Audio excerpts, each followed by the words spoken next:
Olá, tudo bom? Eu quero nesse dia, eu não sei se você está me ouvindo pela manhã, pela tarde ou pela noite, mas não importa a hora ou lugar em que você esteja ouvindo esse vídeo que eu estou deixando gravado. Importa que, com certeza, ele vai aquecer o seu coração de esperança, de conforto, de segurança, porque é um texto que está no Evangelho de Mateus. O Evangelho de Mateus é o primeiro livro do Novo Testamento. A Bíblia ela é dividida em dois grandes compêndios, dois grandes grupos, que são os livros que estão no Antigo Testamento e os que estão no Novo Testamento. O Evangelho de Mateus é o primeiro livro do Novo Testamento.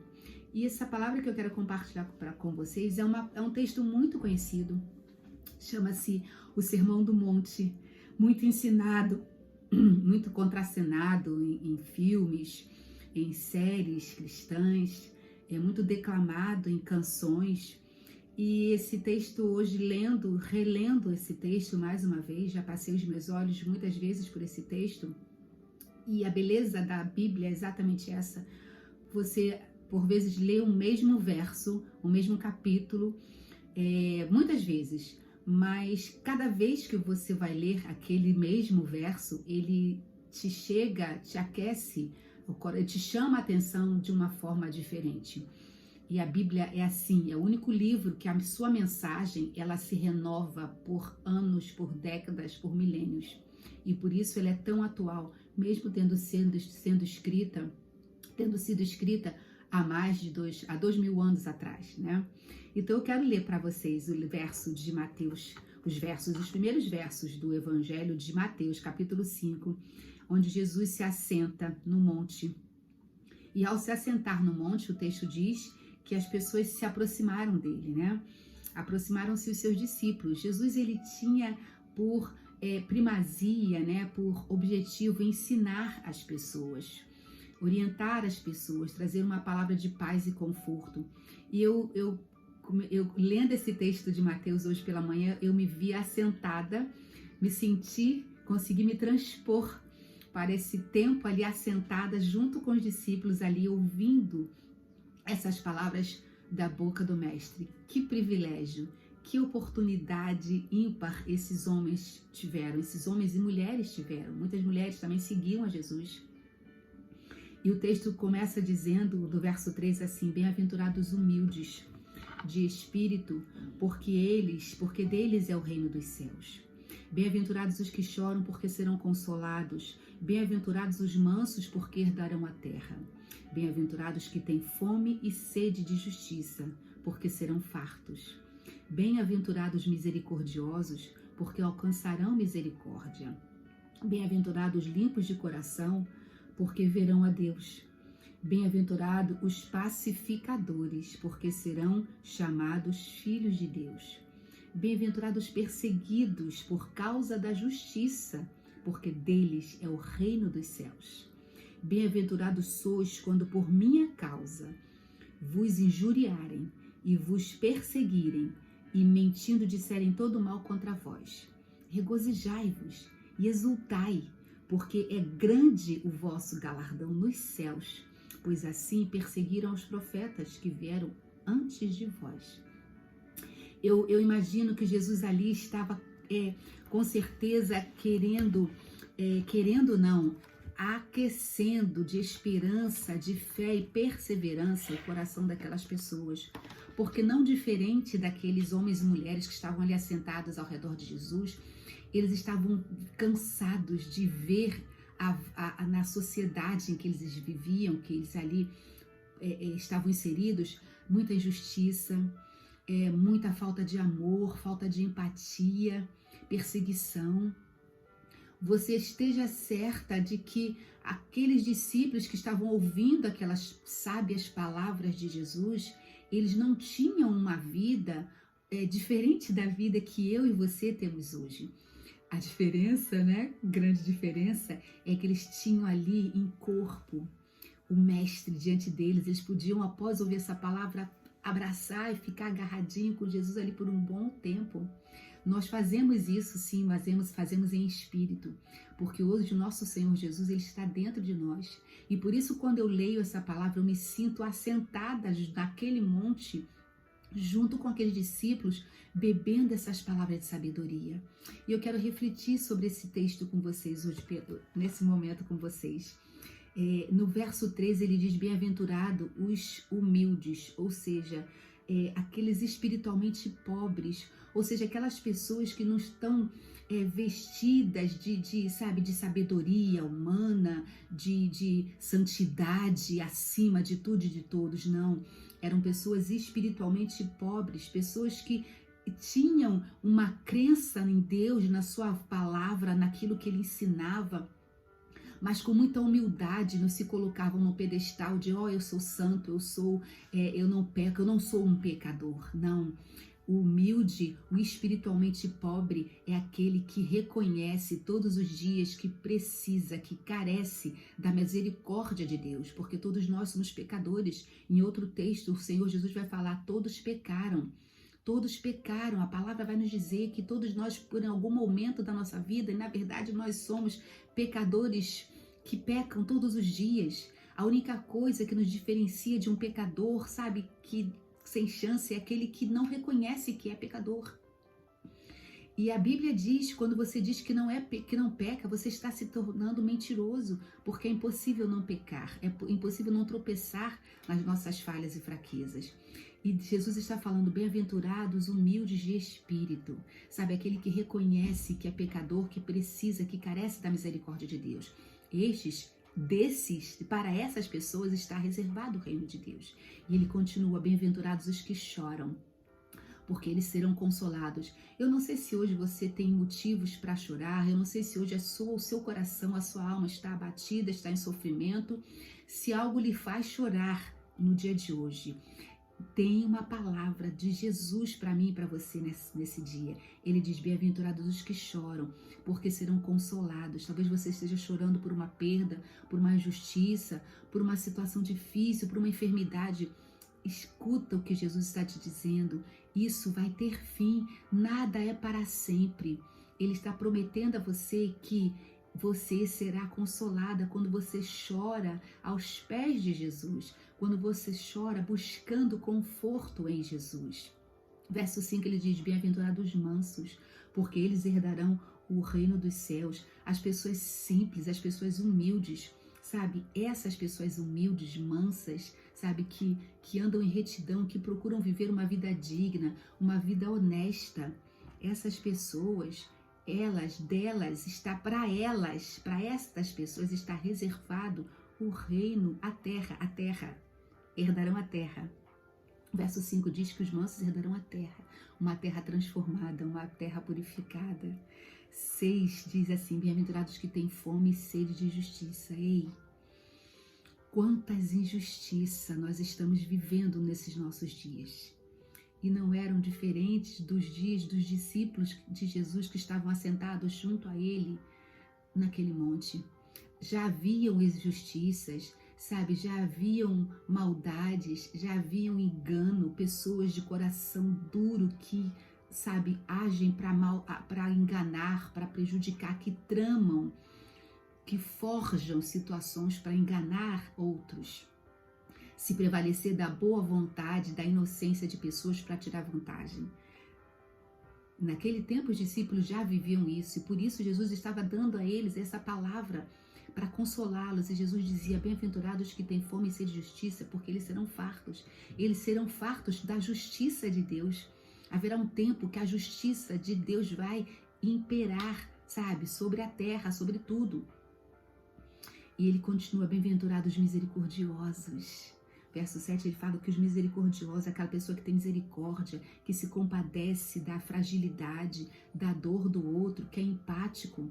Bem-aventurado, sabe por quê? Quando você age com misericórdia, quando você age com empatia, quando você não age com julgamentos, o Senhor Jesus está dizendo que você vai alcançar também misericórdia, porque se eu não sou misericordiosa, eu não vou receber misericórdia de volta. Se eu não ajo com empatia, ninguém vai ser empático comigo.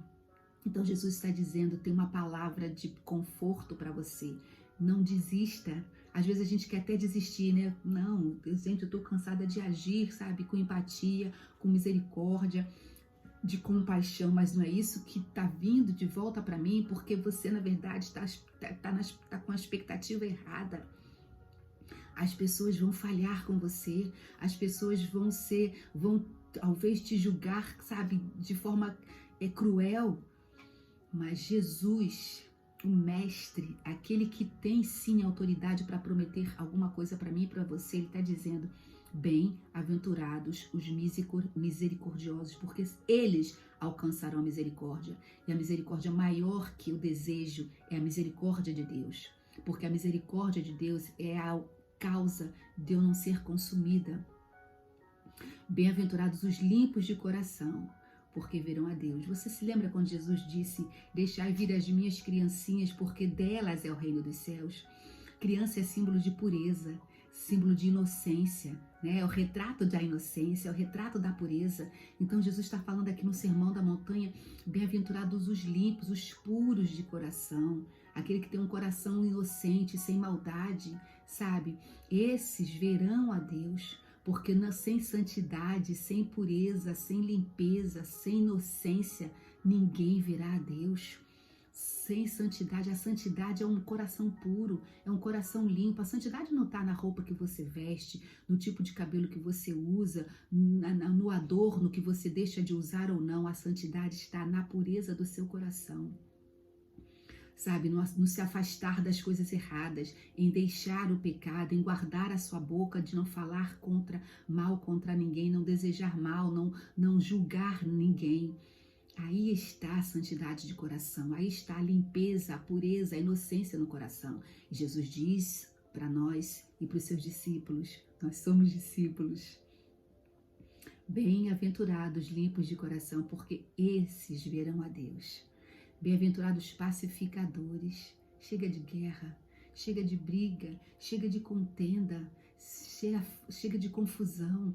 O mundo está cheio de guerra, já existem guerras demais, já existe contenda demais. Vamos trabalhar pela paz. O Senhor Jesus está dizendo para nós, bem-aventurados pacificadores, trabalhe pela paz.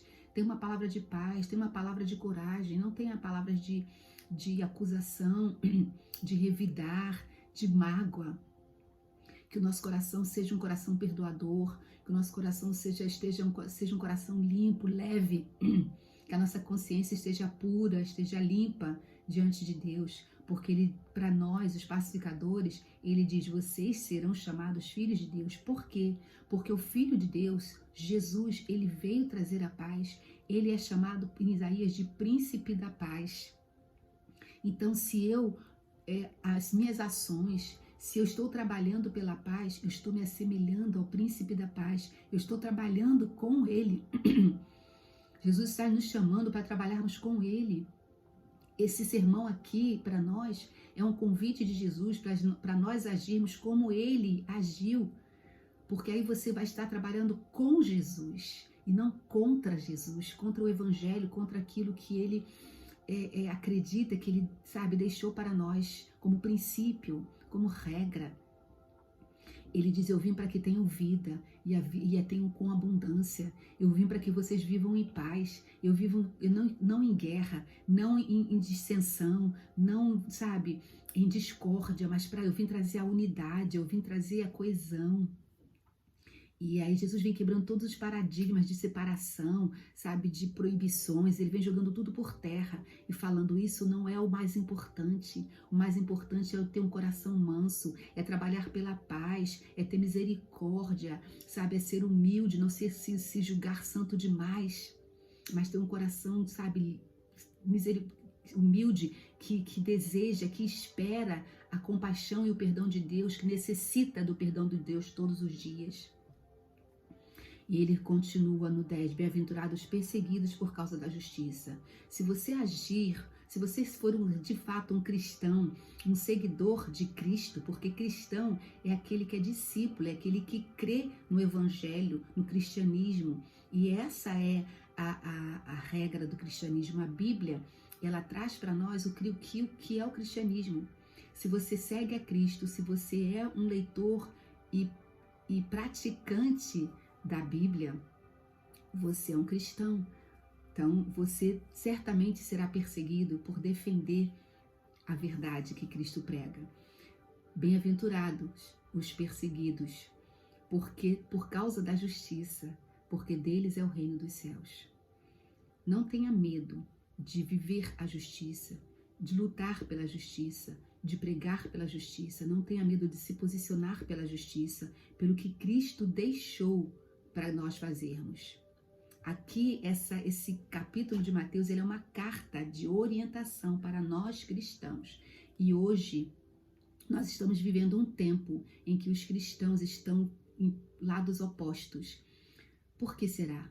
Porque não estão lendo esse capítulo de Mateus e buscando viver. Porque se eu e você vivermos o capítulo 5 de Mateus, essa regra aqui de prática, de conduta que Jesus deixou para nós não estaremos divididos, não. Porque nós estaremos lutando a causa de Cristo, não a causa de A e de B, mas a causa de Cristo. Então, bem-aventurados sois quando por minha causa vos injuriarem, verso 11, e perseguirem, e mentindo disserem todo mal contra vós. Aí sabe o que Jesus está dizendo para nós? Ele não está dizendo para você se revoltar, para você usar as redes sociais para ofender, para julgar, para jogar pedra, não. Ele não está dizendo nada disso, ele está dizendo para mim e para você o seguinte: regozijai-vos e exultai, porque grande é o vosso galardão nos céus, pois assim perseguiram os profetas que viveram antes de vós. Ei, Jesus está nos dando uma receita poderosa de vida, sabe, de princípios. A Bíblia, o Evangelho, uma regra, o Evangelho traz princípios para a gente, traz valores, é uma orientação de princípios, de valores. Então, Jesus aqui, ele está dizendo para mim e para você, olha, se alegre, regozije-se, grande é o vosso galardão. Não vá, sabe, tomar facas e porretes para lutar contra quem vai discordar de você, contra quem vai te julgar, te injuriar por causa da justiça de Deus. Não, por minha causa. Não queira revidar com afrontas, com gritos, com aqueles que mentindo, disserem todo mal contra vós. Regozijai-vos. Regozijar é alegrar. Sabe por que você deve se alegrar? Sabe por que eu devo me alegrar?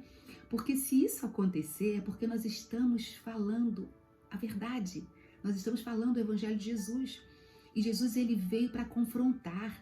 Ele veio, sabe, para expor aqueles pecados escondidos daqueles que se julgavam santos, retos, mas estavam como um sepulcro caiado, que por fora estava bonito, mas por dentro estava tudo podre, estava tudo morto. Era uma fé morta, era uma fé fingida. Então, Jesus disse, olha, se regozije, se alegre, porque você de fato não vai estar, você vai estar na contramão, você vai estar na contramão do que fazem, sabe? Hoje a injustiça, hoje a guerra, hoje a altivez, a soberba, faça ao contrário. Se o mundo está caminhando assim, caminhe na direção contrária, porque você estará me agradando, você estará cumprindo o Evangelho que eu deixei para você.